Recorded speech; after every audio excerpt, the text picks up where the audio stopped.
411 Live. Where you can learn about issues that impact us every day. State of world, 411 Live. Real people, real talk. Made to help people in our community in every way. For your girl, 411 Live. 1 in 4 adults experiences mental illness every year. Think depression.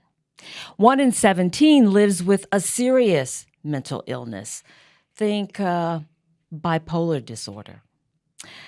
Now, I'm not sure where this organization got the statistics, because I'm thinking it might even be worse than that, because, there is a stigma when you talk about mental illness. Some people just don't want to talk about it. Some people want to hide it.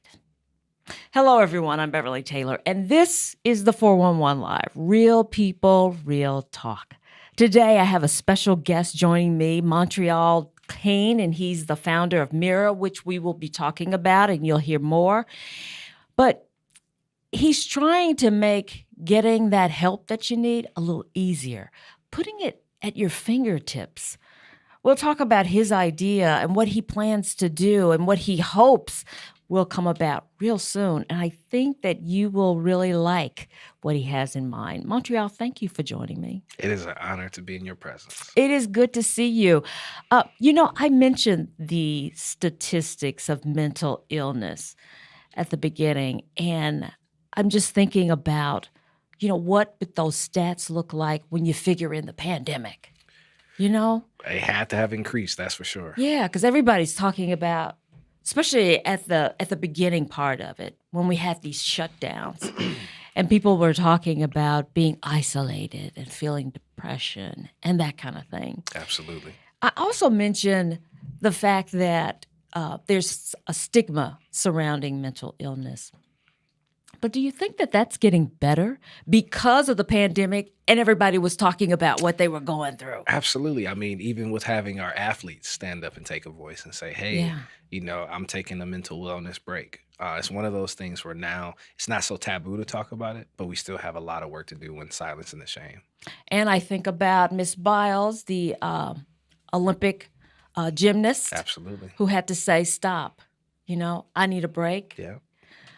That was huge. Absolutely. I think it shifted the perspective of our culture in really advocating for ourselves and saying, hey, I'm not okay today. As a matter of fact, I'm going to prioritize my mental health. And so now that there are more conversations, understand the statistics are definitely going to change. Mm-hmm. I know in Wisconsin, there's 1.9 million families who have been diagnosed with some form of mental illness. And so that was prior to the pandemic, and that was prior to participation from the BIPOC community. Oh, wow.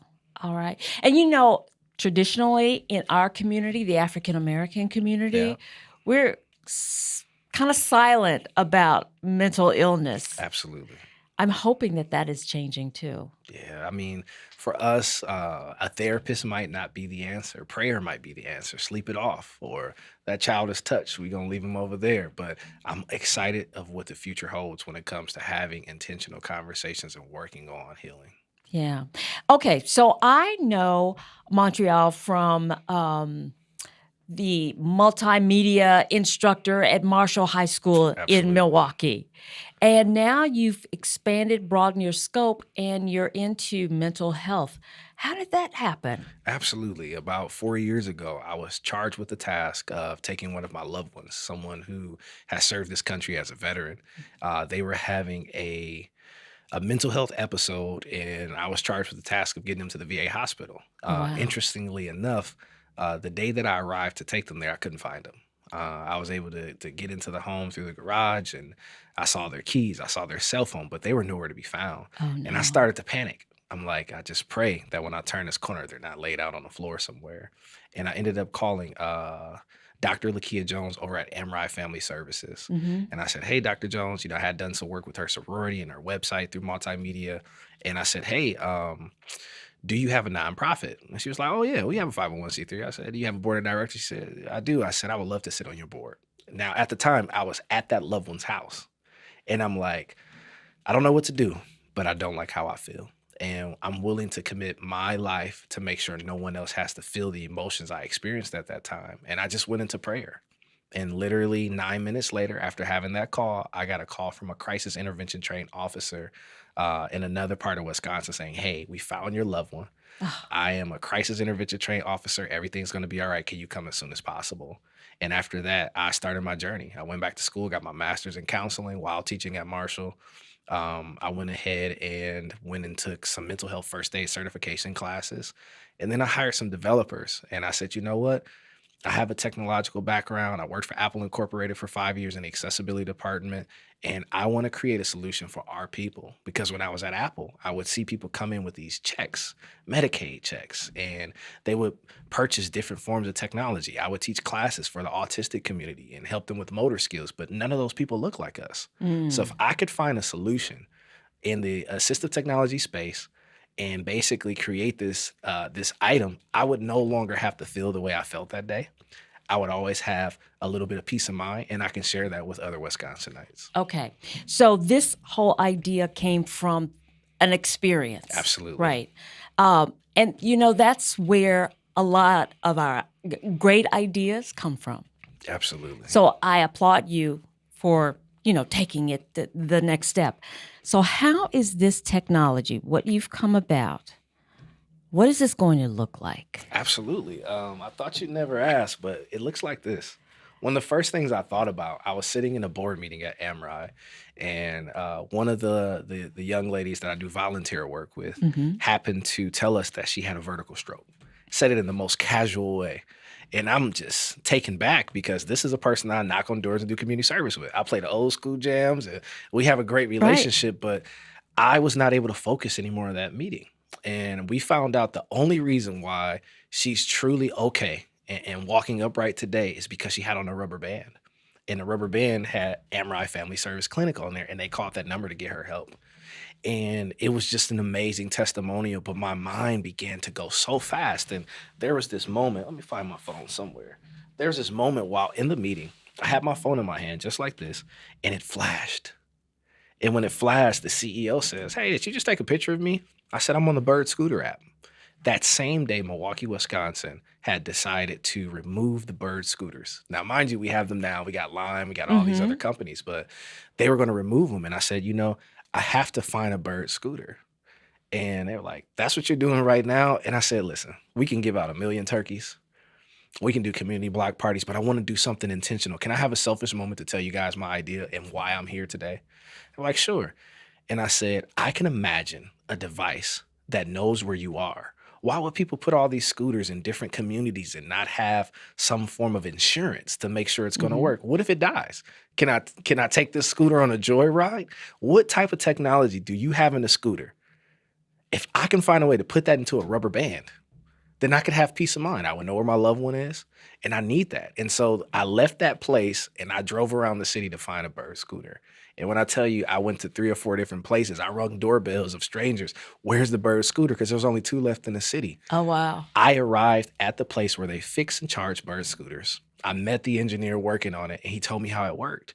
And it reminded me of my childhood, working in the studio with my father, and how when he would mix music, there was analog. And when I started getting into music production, I went digital. And so I noticed the similarity. Similar to a Rolex watch, if you move a scooter, it gives enough charge to tell you where it is. And then when I went to actually go find it, I heard this very interesting sound. I heard that. And I said, wait, this is software. So if I can figure out how to have the same type of technology as Find My iPhone, I don't have to build an actual device. I can use the Apple Watch. So this is what it looks like. This is a prototype where we have the heart rate monitor, and I'll make sure you guys are able to get a close-up of some sort. I'll even take it off for you. You got the heart rate monitor. You got your breathing app. And then we actually have a working application that your family members can use. And so what happens is your family members have the ability, up to 3 of them, to look at our device and to be able to say, hey, I know where you are. I know how you're feeling. And they have the ability to actually check your heart rate out. see what's going on with you. And when your heart rate is spiked and you're not walking and you're in a position where you're not working out and you're not sleeping, we have therapists of color, 41 therapists who are on call, on standby, who can respond to an emergency. And before they show up, they just say, how you feeling today? So on this app where it says, how are you today? There's a little thumbprint. You press thumbs up, I'm okay. Would you like to talk to somebody? If you press thumbs down, we work with family members. And so we have something called the caretaker team. Our caretakers are individuals who would lose sleep over your well-being. And so up to 3 families, that family members can look at our app, see where you're at, put their availability in, and have the actual opportunity to say, hey, I'm available. Send me any text messages, doctor's calls. Right. I'm a power of attorney. I'm a guardian ad litem. Whatever that role is for them, they can be responsible for you and they can talk to different therapists. Right. Okay. So MERA is an acronym, and with the acronym is everything that you just said, but you said a lot. Most definitely. So I'm going to break it down. Absolutely. So MERA is MERA. Yes, ma'am. So the M stands for monitor, and that's what you mentioned. Yes. And tell me again, monitor means? We monitor your loved one's vital signs to make sure that they are okay 24/7. Okay. And the E is engage. Absolutely. We have therapists on standby who ask custom questionnaires as a wellness check-in. So there are questionnaires for the person who has it. Yep. Via text message, we can FaceTime you, or we can hop on the phone and just check in. Hey, we noticed vital signs are off. Just want to do a wellness check-in, make sure you're okay. Okay. And then the R is for recommend. Now, this is my favorite part. We use music as a form of mindfulness. And so we create attitude adjustment playlists that can say, hey, if you're listening to Earth, Wind, and Fire September, we have evidence-based research backed by science that says I can lower your heart rate, depression, and anxiety. So we recommend music as a form of mindfulness. Okay. So just listen, sit, and relax. Absolutely. Okay. And then the A is for advocate. The most important thing that we can do is get anywhere in Milwaukee County within 30 minutes to make sure that we have a community-based responder that's crisis intervention trained and a licensed therapist. So no more do police have to respond to calls that they may or may not be trained for. You can call us and we'll be right there. Oh, man. That has advantages on a lot of different levels, right? Absolutely. Wow. This is nice.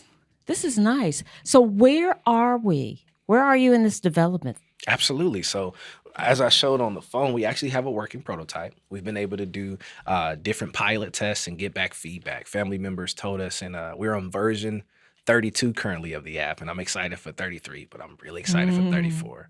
In version 32, we got some feedback saying, hey, we know that you have a lockout protocol to make sure that our loved ones aren't switching settings or turning off their location and things of that nature.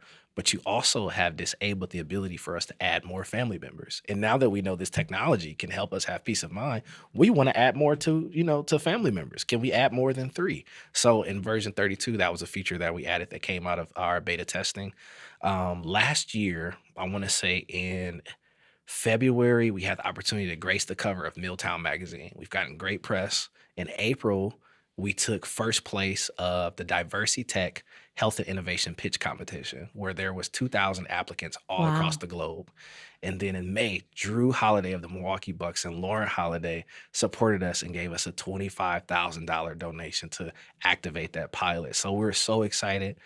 We've had conversations and private meetings with the new police chief. We've had the opportunity to meet with mayoral candidates and our acting mayor. We've been meeting with the Common Council and finding support there, where over 8 alderpersons said, we're going to get behind you and support this.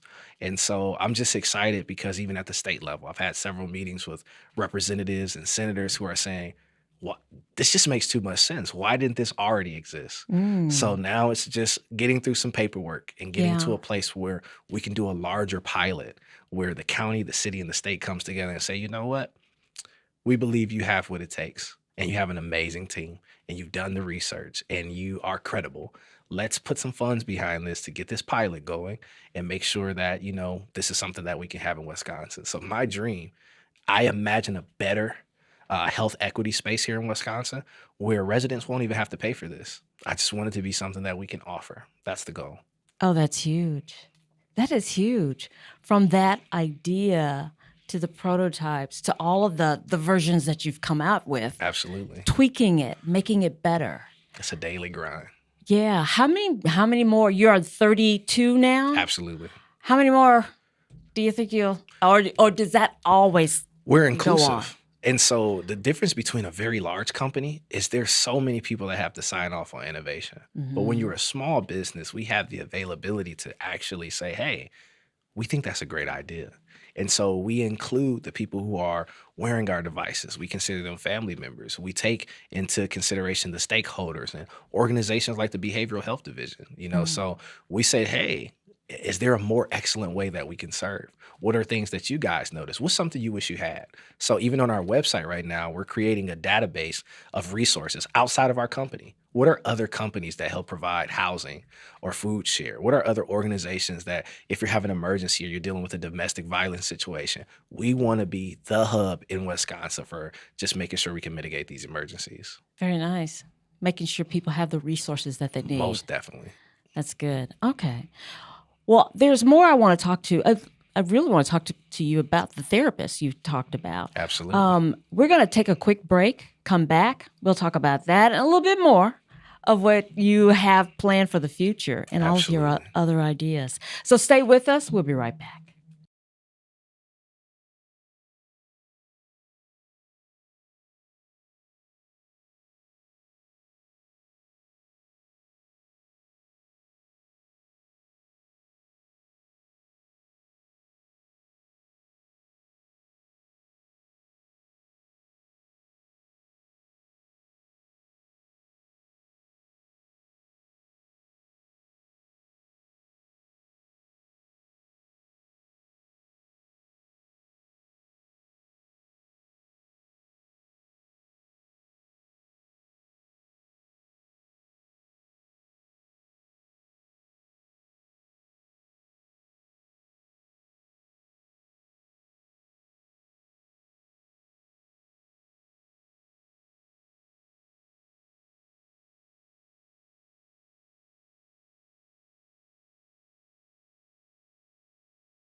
Welcome back to the 411 Live. I am here with Montreal Cain. He is the founder of MERA Response Team. We're talking about this innovation that he has.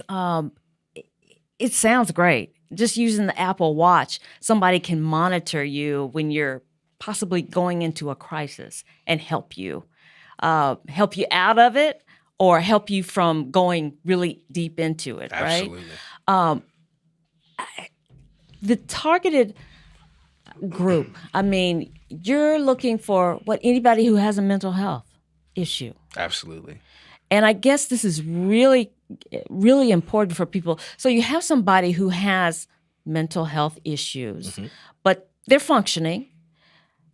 So the special person, the loved one can't be with them all of the time. That's correct. So with this, the loved one can be connected. They can kind of monitor to see if the heart rate is going wacky or if something is needed. Absolutely. Right. Okay. Just thinking, it makes so much sense in so many levels. And I guess anybody who is listening right now is thinking of, okay, my mom, my dad, I know Aunt Bessie, she could use it. I could keep track of her. The wheels are turning. Absolutely. The people are thinking, who could really benefit from this? You talk about the therapist. If you're at that level where you need somebody, you said there are how many? 41. 41 therapists. That's correct. Who are in this umbrella, who are ready to step in to Better assist. than Uber, Lyft, or DoorDash. Right. Where do these folks come from? Who are they? Absolutely. So our lead clinician is Dr. Lakia Jones. I call her Dr. She has 2 doctorates. Dr. Jones has been in business for over 10 years, has an office located on 41st and Capitol Drive, one inside the Sherman Phoenix and one in Kenosha. And for the past 4 years, I've had the privilege to sit on her board as the vice president. And so these are therapists that are practicing daily, but we rotate them. Hey, take your call. The same way in the hospital, when you're on call, they have the ability to log on and monetize that time and say, I'm available to respond to an emergency. But the beauty of it is we focus on prevention. Crisis is the last thing that we want. Right. And so for us, those wellness those check-in points, talking to family members, doing workshops is really how we get the work done. Because for us, in a time where a crisis could take place, that's not something we're proud of. Our goal is to get ahead of the crisis, provide tools. One of the Drew and Lauren Holiday recipients of my cohort is Black Space, an amazing organization where they do group therapy. We make recommendations. Hey, do this group therapy with Black Space. We let them know you're going to get a plant. And if that plant starts to wither, we need to self-evaluate. And so there's so many different ways to introduce wellness. And we know that we are not the ends to all means. Our goal is not to say, hey, we provide therapy sessions. That's not what we do. Right. But we can have therapists help you out, talk to you, FaceTime, chat, and call you and make sure that you're good 24/7. And that peace of mind is priceless. You were mentioning, telling people in city, county government about this, even on the state level. And people are going, what? Haven't we done this before? Absolutely. So how would that work? What would that look like if, say, Milwaukee says, okay, we want to be a part of this? Absolutely. So let's talk about next steps. The American Rescue Plan Act provided $2 billion to the state of Wisconsin, $183 million to the county, and $394 million. What we want to see is a small investment of $360,000 from all three branches over the course of 3 years annually. So with us, if we had to support, let's just say, $3.6 million, we could support 880 families. And that's a small number. And so when we look at the data and statistics, what does it take to criminalize someone? What does it take to have a police officer come out? Individuals living with mental illnesses are 16 times more likely to die at the hands of a police officer. 1 in 4 encounters when you're dealing with someone. Imagine a police officer, a good one. Somebody's worked on a job several years, got a pension plan coming up, everything. And we're not going to talk about the pension crisis. But imagine that officer giving somebody an order who can't obey it because they literally can't. It's not part of their cognitive ability. They're living with a mental illness. No one wants to walk around feeling ashamed or having this, what do I want to call it? This label across their forehead. But you can order you a nice wristband off of Amazon and make your Apple Watch look as cool as you want to. And so our goal, we imagine being able to change those data and statistics and ultimately those outcomes. When we look, there's 398,000 people, over 398,000 people across the country who have been incarcerated rather than hospitalized or receiving community services. When we think about Milwaukee County and how the actual behavioral complex is getting ready to close. Yes. We're not going to have enough beds to hold people to get that help. So what can we do? We can get ahead of the curve and we can start focusing on prevention. And so I'm excited about, the elected officials who get this. And I'm excited for the ones that don't. They're going to get on board. It's one of those things. And most importantly, the best way to say we care about mental health in Wisconsin, cut a check, invest. Okay. So part of that funding, you were saying from the three entities, part of that funding would be to get the watch, I would imagine, because the watches aren't cheap. Yeah. So the reality for us is, number one, we want to provide service, right? And so as a technology company, our goal was to create a phenomenal product. But then that's when we started our nonprofit organization to say, hey, it's not cheap. Through our nonprofit, you can apply and meet with our board of advisors and say, hey, here's my situation. And, for lack of better words, my child may have an IEP, is dealing with some different things, and I would love to make sure that they had this product. But an iPhone is expensive. My man got that. Right. Well, we got you.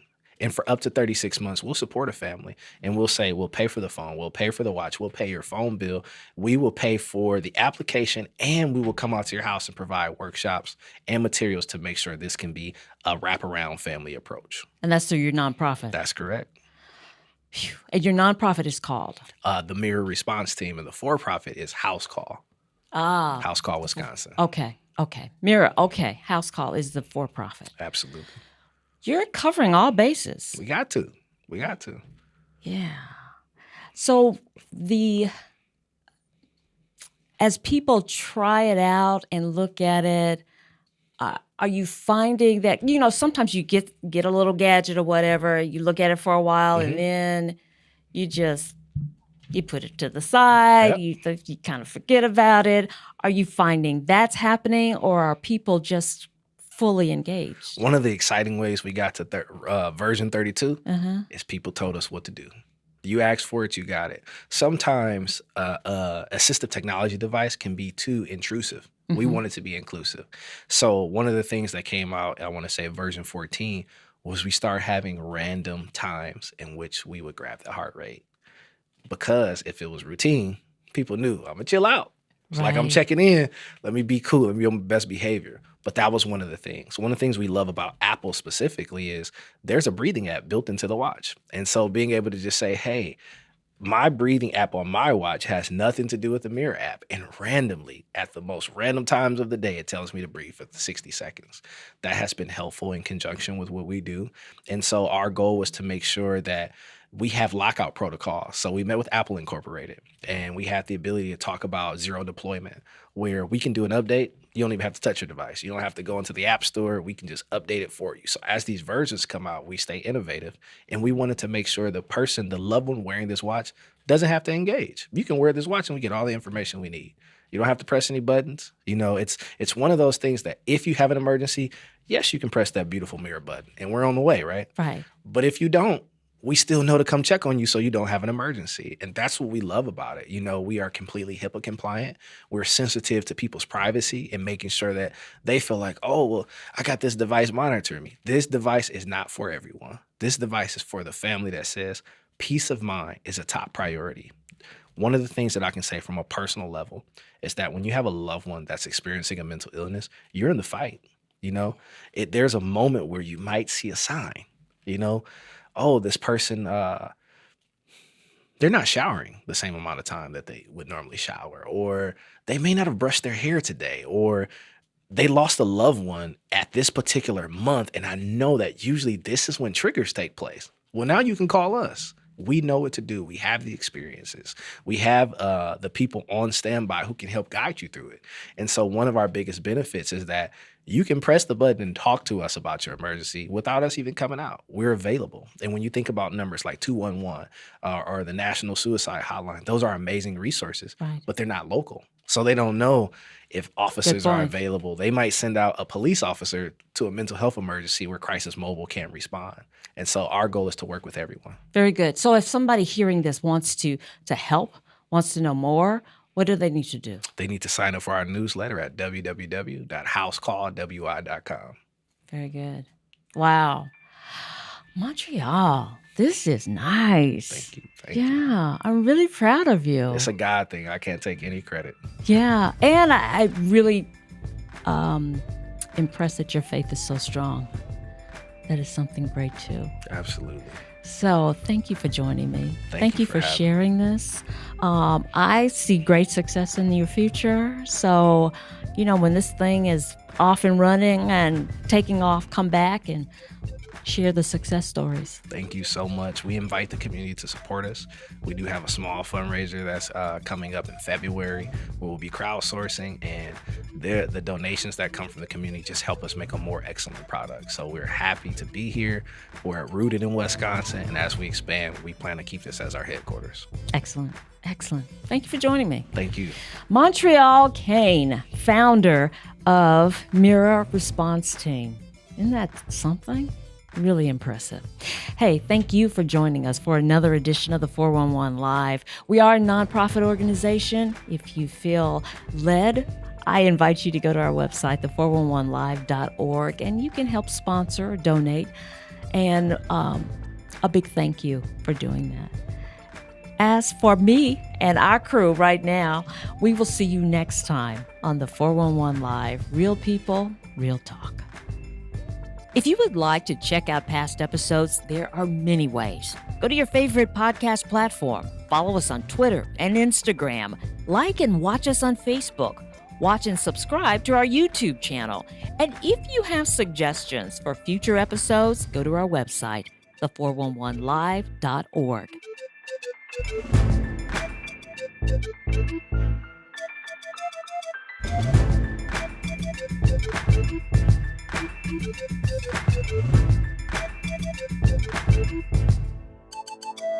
you.